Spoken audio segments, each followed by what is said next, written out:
Hi friends, मैं अभिषेक आपका फिर से अपने इस यूट्यूब चैनल मैथमेटिक्स में स्वागत करता हूँ।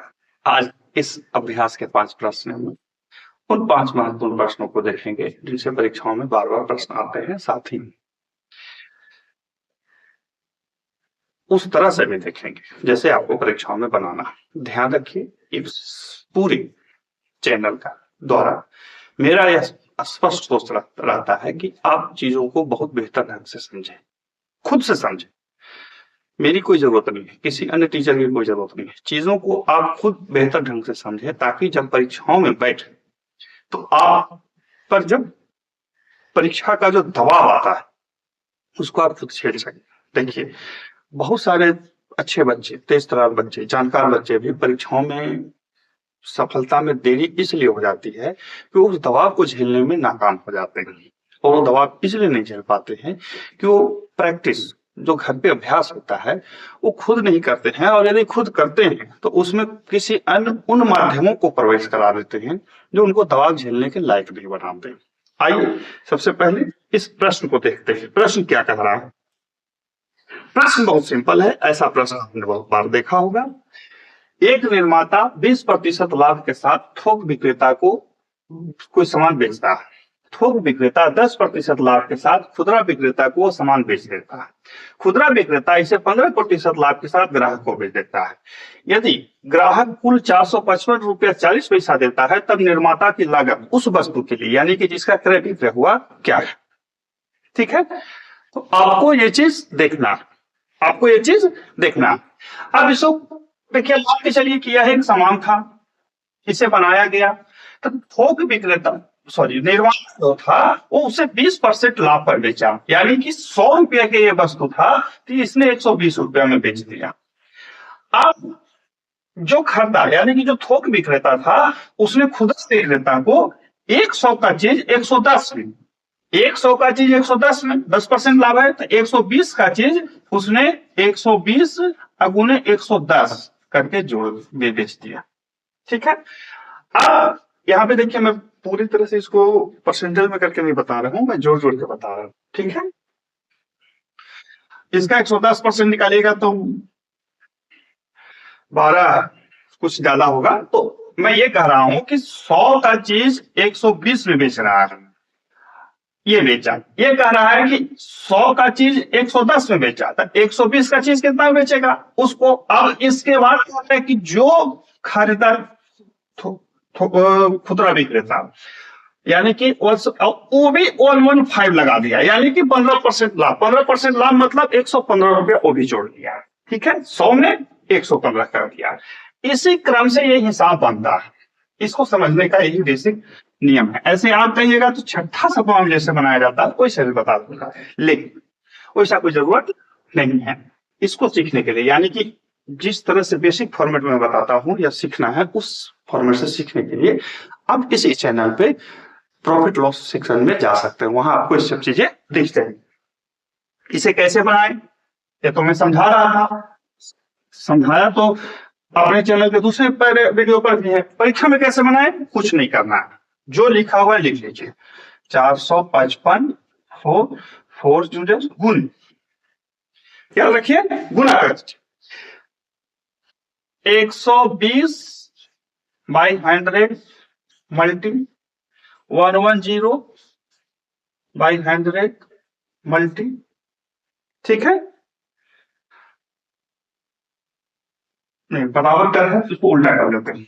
100 बाई 120 गुने 100 बाई 110 गुने 100 बाई 115। अब ये क्या तरीका लगा दिए, तो मैं इसे घेर देता हूं। इस नियम है, क्या नियम है कि जितना में कोई सेलिंग प्राइस है, सेलिंग प्राइस जो है उसको मल्टी कर दीजिए। जो भी बिका है उससे मतलब नहीं है। जो प्रॉफिट है उसको नीचे रख करके, प्रॉफिट को नीचे रख के ऊपर 100 कर दीजिए, प्लस प्रॉफिट। मान के चलिए 10% प्रॉफिट था तो 100 बाई 110। फिर 20% प्रॉफिट था तो 100 बाई प्लस प्रॉफिट यानी कि 120। ऐसे करके आप इसको हल कर लीजिए। अब देखिए हल कर करके कितना आएगा, शून्य से शून्य कट गया, एक शून्य से ये भी चला गया, मतलब सब खत्म हो गया है। 23 पच्चे 15 से 20 पच्चे 100, ठीक है। अब देखिए 5 4 9, 5 4 9, ये 11 से भी कटेगा। आप इसको हल करेंगे और हल करेंगे तो मेरी समझ से जो आंसर आएगा वो 300 आएगा। ये आपका काम करना, ठीक है। अब देखिए मैं जब बैठा परीक्षा में तो हल करूंगा तो कैसे, ये 11 से कटेगा, क्योंकि 5 4 9, 5 4 9 11 से कट जाएगा, ठीक है। अब उसके बाद इसे 12 से काटिए, जैसे आपको काटना है काटते जाइए, आपका ये कट जाएगा। जब कट जाएगा तो आपका आंसर आ जाएगा और कहीं पर कोई दिक्कत नहीं होगी। आप इसको बनाइए, देखिए कैसे बनता है कि नहीं बनता है इसको, ठीक है। नेक्स्ट प्रश्न को भी देख लेते हैं। देखिए प्रश्नों को जब आप समझते हैं तो बनाते हैं, नहीं समझते हैं बनाते हैं। प्रश्नों को समझिए बेहतर ढंग से, ताकि चीजों भी आप अपने स्तर से बेहतर कर सकें। नेक्स्ट प्रश्न जो है वो बहुत ही सिंपल प्रश्न है, इतना सिंपल है कि क्या कहें, लेकिन अभ्यास के लिए जरूरी है। अभ्यास के लिए इसलिए जरूरी है कि इस तरह की चीजें बार बार आपको आकर के दी जाती हैं और आप उन चीजों को भूल जाते हैं। आप उन चीजों को क्या हो जाते हैं, भूल जाते हैं। प्रश्न मैं लिख देता हूं, यदि एम व्यक्ति एक काम को डी दिन में, एम व्यक्ति एक घर डी दिन में पेंट करते हैं। यदि एम व्यक्ति एक घर को डी दिन में पेंट करते हैं। याद रखिए एम व्यक्ति एक घर को डी दिन में पेंट करते हैं, तो m + 2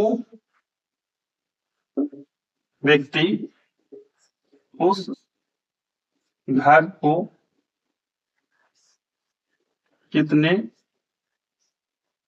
दिन में पेंट करेंगे।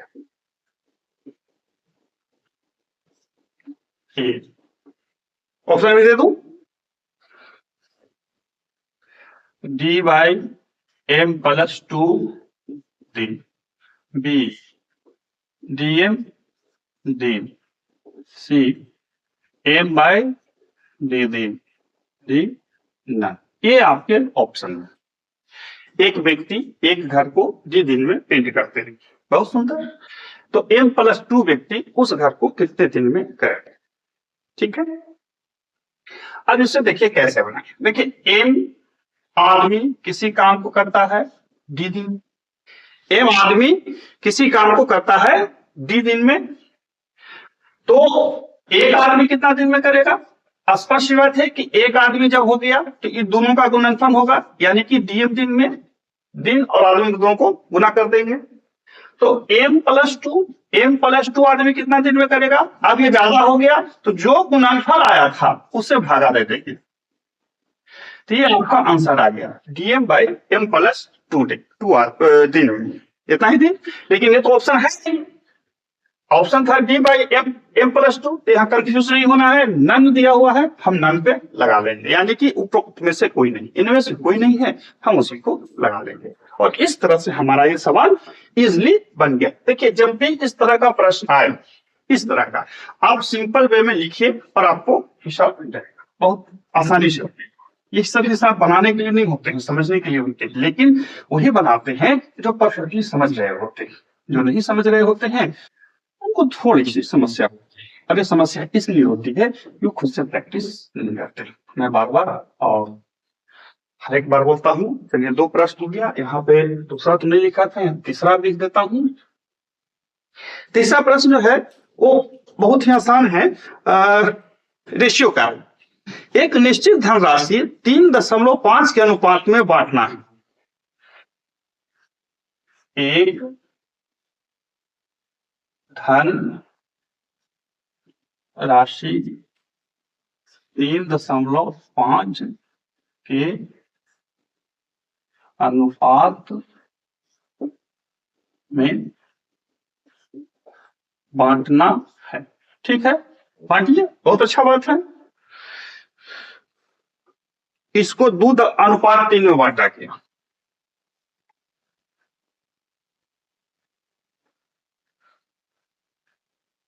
इसको 2:3 के अनुपात में बांटा गया। यानी कि देखिए 3:5 में बांटना था, ये 2:3 में बांट दिया है। इससे क्यू को 10 रुपए की हानि हुई। इससे क्यू को 10 रुपये की हानि हो गई। हानि हुई, हानि होगी,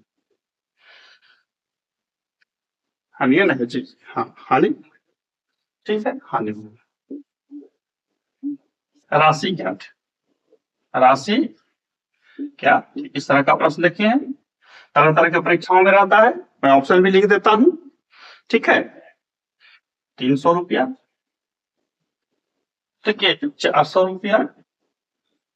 मैं ये तो नहीं कहूंगा कि ये पक्का इसी परीक्षा में आएगा, क्योंकि ये अनुमान लगाना थोड़ा सा कठिन होता है कि कौन किस परीक्षा में आ जाएगा, किस परीक्षा में क्या पूछ देगा, कैसे पूछ लेगा, किस तरह से पूछेगा, इसकी कोई गारंटी नहीं ली जा सकती है। हाँ, इस बात की गारंटी ली जा सकती है कि आप मैथ कैसे बनाएंगे, अपने मेहनत पे भरोसा किया जा सकता है। देखिए, एक था राशि 3.5 के अनुपात में बांटा गया है, उसको ऐसे किया गया है, ऐसा किया गया है, वो किया गया, कुछ नहीं करना।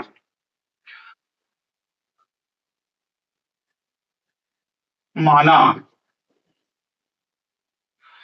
क्या माने, धन माने या बंटवारा? धन मान लेते हैं, माना धन बराबर x, तो प्रथम भाग, प्रथम बिंदु 3x, तो 5x बटा, ऐसी बटा, या इसको उतना भी नहीं लिखेंगे शॉर्ट, क्योंकि शॉर्ट में बनाना है, संक्षेप में बनाना है। तो ध्यान दीजिए कि जब धन x था तो q को क्या मिला,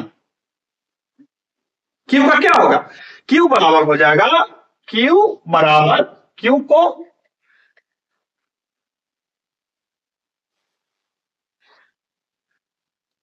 अच्छा, इसमें ये चीज नहीं लिखा है कि p या q को है, तो मैं इसको ऊपर से लिख देता हूं, p एवं q को, क्योंकि इससे कंफ्यूजन होगा। इससे कंफ्यूजन ये होगा कि भाई पहला कौन है, तो इसमें पहला p है, दूसरा q है, याद रखिएगा। परीक्षा में प्रश्न को ठीक से नहीं लिखा है, मैंने इसे सुधार कर दिया है। तो q का कितना हो जाएगा, q दूसरा है, तो 5x बटा 8, तो 5x बटा 8 हमने कहां से लिखा, तो q को 5 हिस्सा मिलना चाहिए, तो p को 3 हिस्सा, q को 5 हिस्सा, तो हमने दे दिया, टोटल धन x माना था, तो p को जो मिला कुछ मतलब नहीं है, यहां हमने लिख दिया, सिंपल वे में। जब 2:3 में बटा, तब q बराबर, q को तो 3 मिलेगा, तो 3x बटा 5, तब 3x बटा 5 कहां से ले आए, 3x बटा 5 कहां से ले आए, तो भैया देखिए टोटल तो होगा, धन x है तो 5x हो गया, सॉरी 5 हो गया, तो 5 में से उसको 3 मिला, वहां पे टोटल था तो उसको 5 मिला। याद रखिए अनुपात का बंटवारा है, धन अनुपातिक बंटवारा है। अब इसको अंतर कर लीजिए, क्या करें, अंतर कर लेते हैं। जब अंतर करेंगे तो यानी कि 5x by 8 minus 3x by 5, इसका तो कितना होना चाहिए, 10 होना चाहिए, नहीं होना चाहिए। माना धन x था, q को दिए 5x बटा 8, जब 2:3 में बांटना है तो 3x बटा 5, हम ज्यादा इधर उधर नहीं गए और हमने बंटवारा कर दिया, तो 25x माइनस 24x बटा 40 इसका 10। अब यहां से जब हल कीजिएगा तो आपका आंसर 400 आ जाएगा, होगा x 40 का ही हो 400। इस तरह से हमने इस चीज को बनाया। याद रखिए कि चीजों को बहुत सूक्ष्मता से देखते हुए जाना है, और अति लघु के चक्कर में नहीं रहना। अति लघु के चक्कर में रहेंगे तो क्या होता है कि ऐसे तो ठीक है, कोई दिक्कत नहीं है, जब परीक्षाओं का दबाव आता है ना तो थोड़ी सी परेशानी हो जाती है। और वो जो परेशानी होती है ना, वही कहीं ना कहीं हमारे असफलता में एक महत्वपूर्ण कारक बन बैठता है। चलिए चौथा प्रश्न देखते हैं। चौथा प्रश्न जो है वो घातांक और करने का है। हम इसको लिख देते हैं 10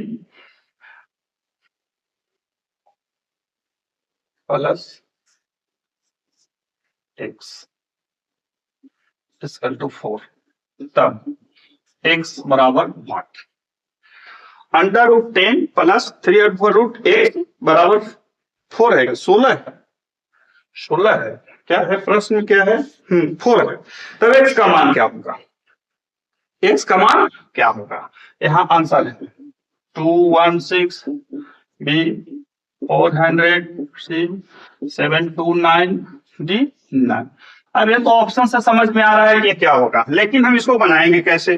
देखिए सबसे पहले आप क्या कीजिए कि इन दोनों को दोनों ओर वर्ग कर दीजिए। जब दोनों को वर्ग कीजिएगा तब प्लस आपको रूट उसका हट जाएगा। याद रखिए ये 3 है, ये घन वाला है, ठीक है, और बराबर 16।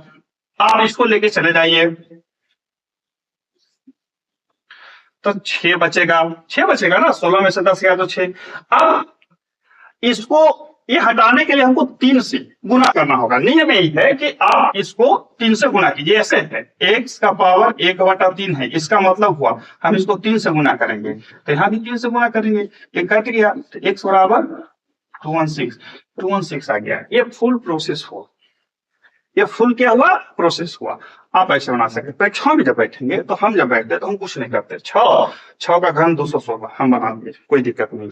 6 हुआ, 6 का घन 216 बन गया, कोई दिक्कत नहीं है। लेकिन ये प्रोसेस है, प्रोसेस इसलिए बता देते हैं ताकि आपको दिक्कत ना हो समझने में भी, और जब कभी दूसरे को समझाना हो तब भी। और सबसे बड़ी बात है कि जब हम दबाव झेलें तो उस समय कम से कम सही करें। अभी जो प्रश्न दे रहे हैं वो समय काम से है। कुछ आदमी एक काम को 80 दिन में समाप्त करते हैं।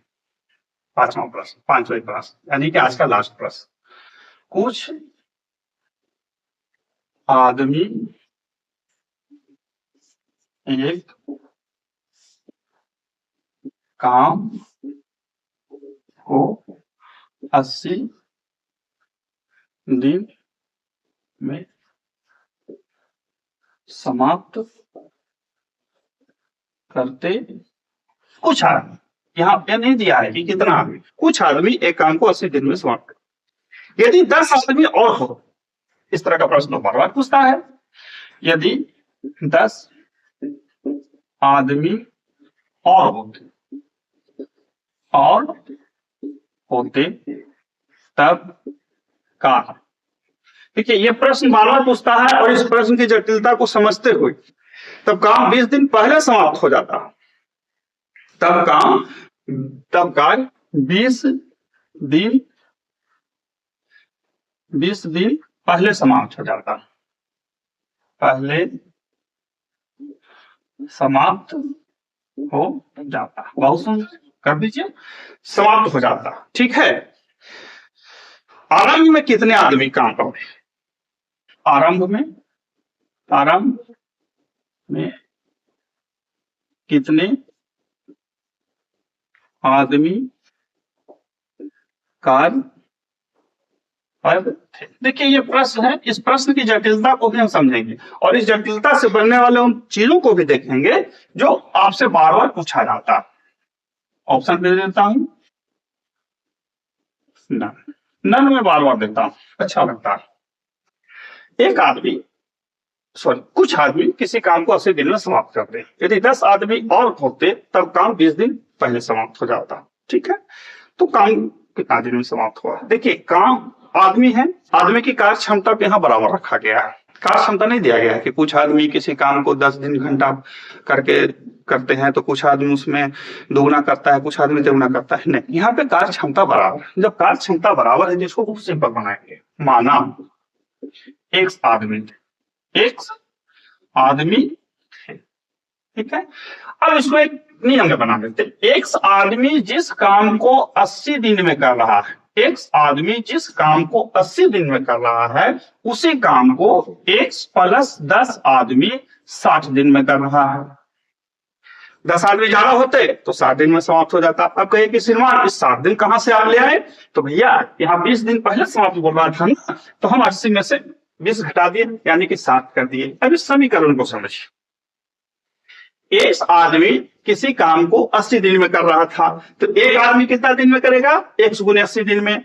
अब है x प्लस 10 आदमी, उसी काम को x प्लस 10 आदमी 60 दिन में कर रहा था, तो एक आदमी कितना दिन में करेगा? x plus 10 into 60। चूंकि कार्य क्षमता बराबर है और एक दिन में हम इसको ला दिए हैं, अब ये बराबर हो गया। अब इसको हल करके देखिए तो कितना मजेदार हल होगा। शून्य से शून्य चला गया, 8x equal to 6x plus 60, 2x equal to 60, x equal to 30। बनाया एक दिन में, हमने इस रेशियो को एक दिन में ले आया। जब एक दिन में ले आया, सारी कहानी सामने आ गई, राह साफ हो गई। तो ये था आज का हमारा अभ्यास का 5 प्रश्न। बने रहिए हमारे चैनल के साथ। यदि अच्छा लगे तो लाइक और सब्सक्राइब जरूर कीजिए, और हाँ, अन्य माध्यमों से पढ़ते रहिए, कोई दिक्कत नहीं है, परंतु प्रतिदिन 25 मैथ और 25 रीजनिंग, जैसा मैं बार बार बोलता हूँ, खुद से अभ्यास जरूर कीजिए, ताकि परीक्षाओं में आप उन चीजों को अच्छी तरह से झेल सकें। फिर मिलते हैं, तब तक के लिए गुड बाय।